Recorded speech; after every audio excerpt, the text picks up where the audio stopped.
Located on the river Celebrant, and was the only place where the golden-leaved and silver-trunked Lothlorien trees grew, was the forest and elven realm of Lothlorien, also called Lorien for short by some.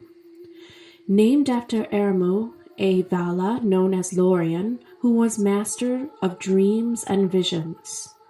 Lothlorien of Middle-earth was a place of mystery and intrigue, and the name even means dream flower. It was kept a secret and a sacred enchanted place where elves dwelt who decided to stay in Middle-earth instead of sailing to the undying lands of Valinor.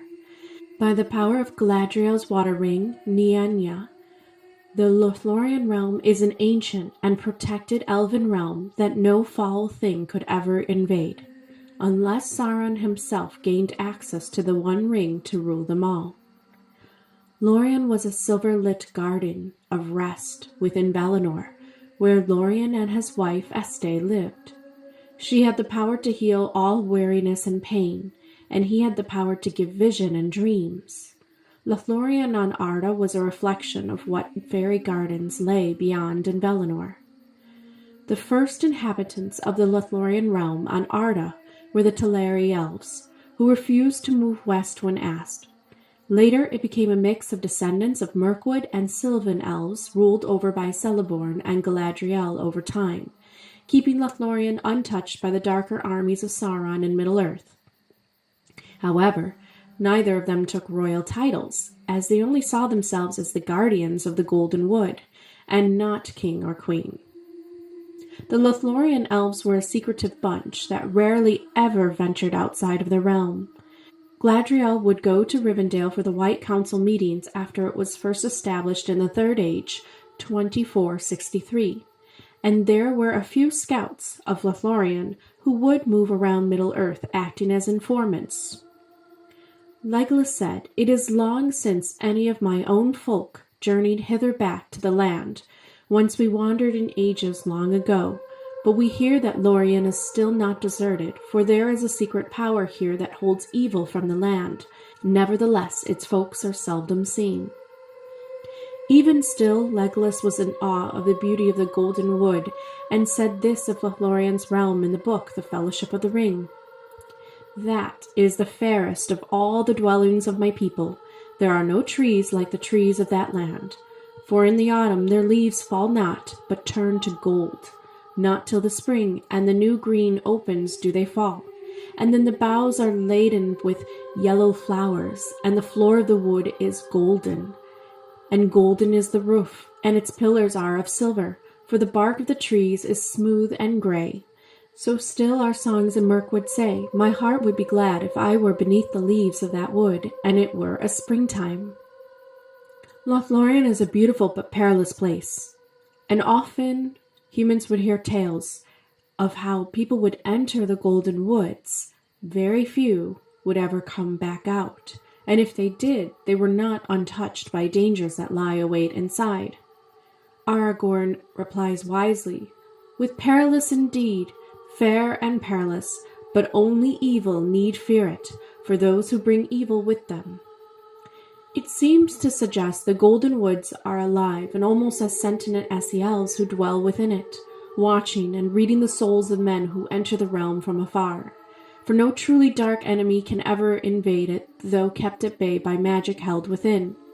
The first time the Fellowship meets the Lothlorien Elves is a bit of a surprise to even Legolas, who hears a soft laugh and a voice above him in the trees in an elven tongue of the ancient Sylvan folk. Legolas begins to tell the hobbits he is with that the elves of the Golden Woods say that they breathe so loud that they could shoot them in the dark, but that they should also have no fear, for they have been watching them for a while, aware of their presence. They also heard Legolas singing a song about Nimrodel, their old descendant, and knew that he was their northern kindred. Then they bid Legolas to climb up with Frodo through the trees, since they knew of the journey of the Fellowship, but they asked the others of the group to stand around the base of the tree until they decided what needed to be done. This shows that while they were open to familiarity, they, like the Mirkwood Elves, were not always trustful of all strangers in their land. The Lothlorien Elves used ropes of shimmering silver gray to climb up to their wooden tree homes high within their trees. Almost everything in their tree houses shone silver with their lamps, giving off a slender silver beam of light, just enough to show the silver and gray clad Lothlorien elves hiding amongst the trees with golden leaves. They seldom use any other tongue except their own elvish language, since they rarely venture outside of their woods. Caldera is one of the rare Lothlorien elves who is known to venture out and gather news while watching for enemies with his brothers. Though Lothlorien elves are friendly to hobbits and other gentle folk, they do not permit dwarves in their woods due to the past behaviors of them. But Gimli was a rare type they trusted Elrond to approve, to help Frodo on his journey, though he was blindfolded through his walk to Galadriel and Celeborn's home. Even though they mistrusted the dwarf, they were shown to be very hospitable folk who offered food and warm fur cloaks for them. The rooms of the elven tree homes of the Lothlorien tree guards were beautiful and simple, giving more priority of being in the trees than ornate decorations. It was a simple wooden flat platform with a delicate screen that could be moved around to help with the wind, but no walls and no rails within the heights of the trees. Having no walls or ceilings allowed stargazing through the tops of the trees before bed. Though Lothlorien woods are truly a mystery even to the readers of Tolkien, since the Fellowship was all blindfolded while walking through the woods, it is said that Frodo felt a strange feeling come to him as he stepped upon the far bank of Silverlode. It was a feeling of ancient magic and well-being that told him that no evil thing touched this place, and it remained pure and good. Elves may have feared the world outside of Lorien, but in the woods, no evil had ever touched this realm. As soon as they unbound the eyes of the Fellowship, the elves of Lothlorien even bowed in respect and gave sincere apologies to Gimli, showing full humility and no harmful intent, but simply following an ancient law established in their lands. There are many parts to Lothlorien, and the deeper you travel brings you deeper into their cities. Serin Amroth is a sight to behold, with white-barked trees as an outside circle of trees, and the inner circle was golden-leaved and silver-barked Malorn trees. High amid the branches of two towering Malorn trees was a white tree house.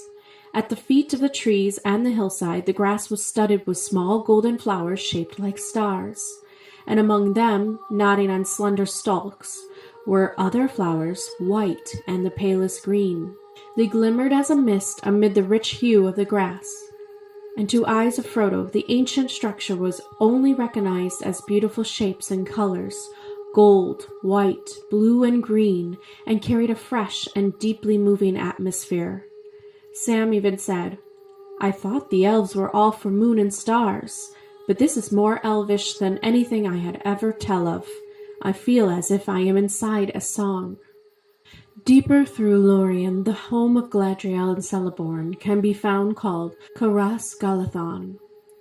Towering tree houses that glimmered with golden leaves mingled with silver and green all around.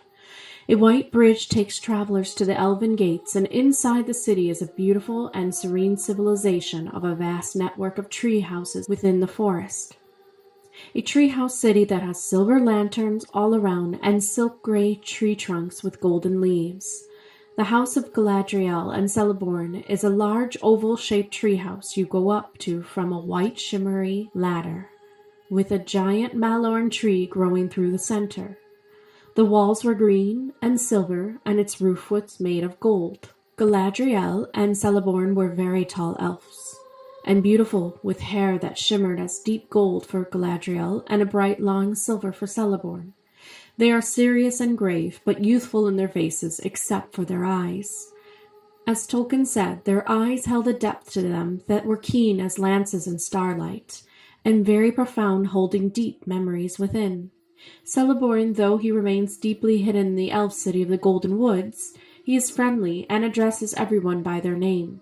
He even says to the dwarf Gimli that he is happy to have him there, and it may be a sign that better days are ahead, though the world be dark. The Lothlorien elves are indeed surrounded in mystery, even to their kindred elves, but deep inside their breathtaking cities is a bustling place with their own council and civilization.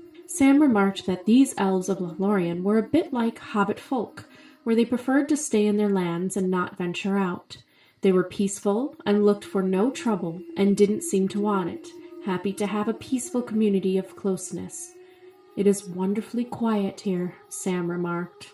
As far as food, though they ate, it was only told a specific type of food was lembas bread, a small thin cake wrapped in leaf wrapping that is said to be more strengthening than any food by men.